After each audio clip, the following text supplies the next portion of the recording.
خداوند نے انسان کو لے کر باغ عدن میں رکھا۔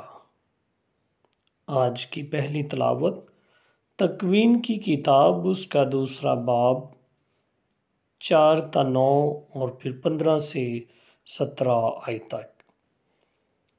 جس دن خداوند نے آسمان اور زمین کو بنایا تھا تو زمین پر میدان کی اب تک کوئی جھاڑی نہ تھی اور نہ کھیت کی کوئی سبزی اگی تھی، کیونکہ خداوند خدا نے زمین پر پانی نہ برسایا تھا اور زمین کی کھیتی کرنے کے لیے انسان نہ تھا، مگر زمین سے رطوبت اٹھتی تھی جو تمام روئے زمین کو سیراب کرتی تھی۔ اور خداوند خدا نے زمین کی مٹی سے انسان کو بنایا اور اس کے نتنوں میں زندگی کا دم پھونکا اور انسان جیتی جان ہوا۔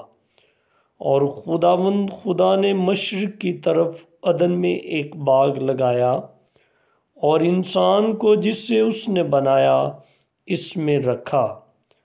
اور خداوند خدا نے ہر طرح کے درخت جو دیکھنے میں خوشنما اور کھانے کے لیے لذیذ تھے زمین سے اگائے، اور باغ کے وسط میں شجر حیات اور نیک و بد کی پہچان کا درخت۔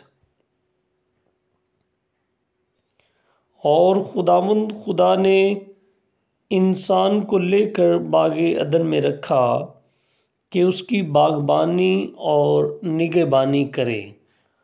اور خداوند خدا نے انسان کو حکم دے کر کہا کہ تو باغ کے ہر درخت کا پھل کھا سکتا ہے، لیکن نیک و بد کی پہچان کے درخت کا پھل نہ کھانا، کیونکہ جس دن تو اس کا کھائے گا تو ضرور مرے گا۔ پاک کلام کے پڑھے اور سنے جانے پر خداوند کی خاص برکت ہو۔ خدا کا شکر ہو۔